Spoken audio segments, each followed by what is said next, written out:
Assalamualaikum warahmatullahi wabarakatuh. Perkenalkan, nama saya Muhammad Farhan Safli dengan NIM 21042301. Nah, pada kesempatan kali ini saya akan membahas tentang analisis masalah penyelenggaraan pemerintahan negari di Nagari Penyalayan, Kecamatan Sapuluh Koto, Kabupaten Tanah Datar. Nah, langsung saja kita masuk pada latar belakangnya, yaitu tentang perkembangan zaman dan perkembangan teknologi mempengaruhi berbagai bidang dalam kehidupan, termasuk dalam sektor pemerintahan dan pengelolaannya. Negara Republik Indonesia yang sistem pemerintahnya terdapat beberapa tingkat, dari tingkat yang paling tinggi yaitu pusat sampai kepada tingkat desa. Nah, cara pengelolaan dan penyelenggaraannya, pemerintahan di Indonesia ini pada masing-masing tingkat berbeda dan terus berubah mengikuti perkembangan zaman, termasuk pada sistem pemerintahan tingkat nagari. Selanjutnya kita masuk kepada pembahasan yang pertama, yaitu ada tantangan administratif dalam penyelenggaraan pemerintahan nagari. Nah, pelaksanaan penyelenggaraan pemerintahan negari di Negari Penyalayan dalam era otonomi desa menghadapi berbagai tantangan, baik administratif, sosial maupun budaya. Sejak diberlakukannya otonomi daerah, negari memiliki keluasan lebih dalam mengelola pemerintahan dan potensi sumber daya lokalnya. Selain itu, tantangan administratif yang muncul adalah kurangnya kapasitas aparat pemerintah negari dalam pengelolaan berbagai program dan kebijakan yang sesuai dengan kebutuhan masyarakat. Nah, tantangan budayanya juga ada, seperti tidak kalah penting dalam penyelenggaraan pemerintahan. Nah, Negari Penyalayan ini yang memiliki nilai-nilai adat yang kuat seringkali dihadapkan pada kesulitan dalam menyelaraskan kebijakan pemerintah dengan budaya lokal. Terkadang kebijakan yang diambil oleh pemerintah negari tidak sejalan dengan tradisi atau norma yang berlaku di masyarakat, sehingga menimbulkan resistensi dari warga. Oleh karena itu, pentingnya bagi pemerintah negari untuk memahami dan menghargai nilai-nilai budaya setempat dalam merancang kebijakan. Nah, dari tantangan-tantangan tersebut, Negari Penyalayan mampu menghadapinya. Terlihat dari proses administratif untuk menghadapi bantuan atau hal-hal lain. Pada tahun-tahun sebelumnya, pemerintah Negari Penyalayan dan terjadinya praktek KKN. Tapi perkembangan yang terjadi di zaman ini, praktek KKN dan kecurangan-kecurangan yang terjadi mulai terminimalisir karena adanya sistem integrasi pengelolaan data antara daerah dan pusat secara langsung. Maka dari itu, dapat dikatakan bahwa penyelenggaraan pemerintahan di Negari Penyalayan sudah cukup baik. Selanjutnya masuk kita kepada poin yang kedua, mengenai analisis masalah-masalah penyelenggaraan pemerintahan negari di Negari Penyalayan.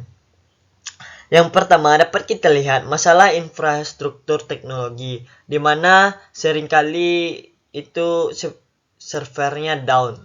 Dapat kita lihat bahwa masalah pertama yang perlu diperhatikan adalah server yang sering mengalami gangguan atau down. Hal ini menyebabkan keterlambatan dalam pengelolaan data dan pengeluaran surat atau dokumen penting.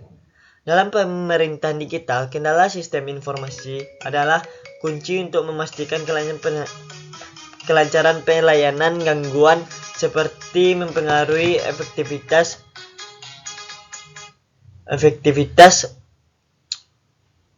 administrasi yang pada gilirannya berdampak pada kualitas pelayanan kepada masyarakat. Selanjutnya, bahwa ada keterbatasan sistem administrasi atau anjungan digital belum ada, di mana masalah ini yang mengharuskan masyarakat untuk mengikuti prosedur manual, sehingga hal ini memperlambat proses administrasi dan meningkatkan biaya operasional karena masyarakat harus datang langsung ke kantor, sehingga seringkali rentan terhadap kesalahan manusia dan mempersulit pengawasan. Oleh karena itu, penerapan sistem anjungan digital memungkinkan masyarakat untuk mengakses layanan secara online, dapat mempercepat proses menganjungi kesalahan administratif dan meningkatkan efisiensi pelayanan. Selanjutnya ada pembatasan jumlah peserta.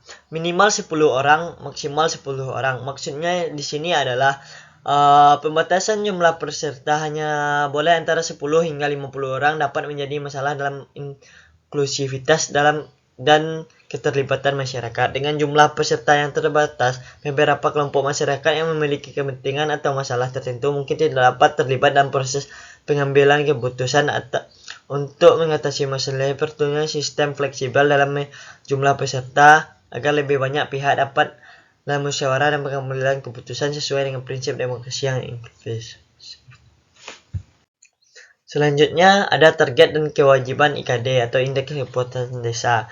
Permasalahan dengan kewajiban target 85% untuk Indeks Kepuasan Desa yang mungkin sulit tercapai, terutama dengan teknologi. Hal ini menyebabkan ketidakadilan dalam penilaian kinerja pemerintah negara. Oleh karena itu, perlu adanya kebijakan atau sistem yang memperhatikan kebutuhan khusus kelompok Asia, memberikan kesempatan yang adil untuk berpartisipasi dalam proses tersebut. Selanjutnya, penyelesaian konflik dengan musyawarah lokal, di mana musyawarah melibatkan berbagai pihak seperti pemuda, nenek mama, dan masyarakat. Namun keberhasilan musyawarah sangat bergantung kepada keterlibatan semua pihak yang aktif. Selanjutnya kita masuk pada poin terakhir, yaitu solusi masalah penyelenggaraan pemerintahan negara di negara penyelesaian. Bahwa dapat kita lihat untuk mengatasi permasalahan dalam pelaksanaan penyelenggaraan pemerintah negara di negara penyelesaian, langkah pertama yang perlu kita lakukan adalah memperkuat infrastruktur teknologi, di mana pemerintah negara dapat berinvestasi dalam sistem server yang lebih andal dan menyediakan cadangan sistem untuk mengurangi dampak gangguan teknis. Pembangunan anjungan digital atau penerapan e-government juga menjadi solusi penting untuk mempercepat proses administrasi dan mengurangi ketergantungan pada sistem manual. Selain itu, pelatihan bagi aparatur negeri tentang teknologi informasi dapat meningkatkan kapasitas mereka dalam mengenai persoalan administratif dan teknis. Bahwa pemerintah negara perlu mengadopsi pendekatan yang lebih inklusif dengan melibatkan perwakilan dan berbagai elemen masyarakat seperti pemuda, nenek mama, dan kelompok perawan untuk memastikan semua kepentingan terwakili. Nah, dapat kita simpulkan bahwa penyelenggaraan pemerintahan negara penyelesaian sudah berjalan cukup baik. Namun sayangnya pemerintah negara Pancasila masih menghadapi berbagai tantangan administrasi yang mempengaruhi efektivitas dan efisiensi pelayanan publik. Masalah utama yang terjadi dalam penyelenggaraan pemerintahan di tingkat negara adalah terjadinya gangguan infrastruktur teknologi seperti server down dan belum adanya sistem anjungan digital. Selanjutnya, masalah yang dihadapi adalah kurangnya keterlibatan masyarakat dalam proses musyawarah serta kesulitan dalam mencapai target indeks kepuasan desa, terutama bagi kelompok lansia. Untuk mengatasi masalah ini, solusi yang diperlukan yaitu seperti peningkatan infrastruktur teknologi, perbaikan server, penerapan government untuk membatasi sistem administrasi berbasis digital, serta fleksibel dalam pembatasan jumlah peserta. Selain itu, pendekatan inklusif dalam masyarakat lokal dan melibatkan berbagai elemen masyarakat serta penyesuaian kebijakan bagi kelompok rentan seperti usia menjadi langkah penting dalam menciptakan pemerintah negara yang responsif, efisien, dan transparan.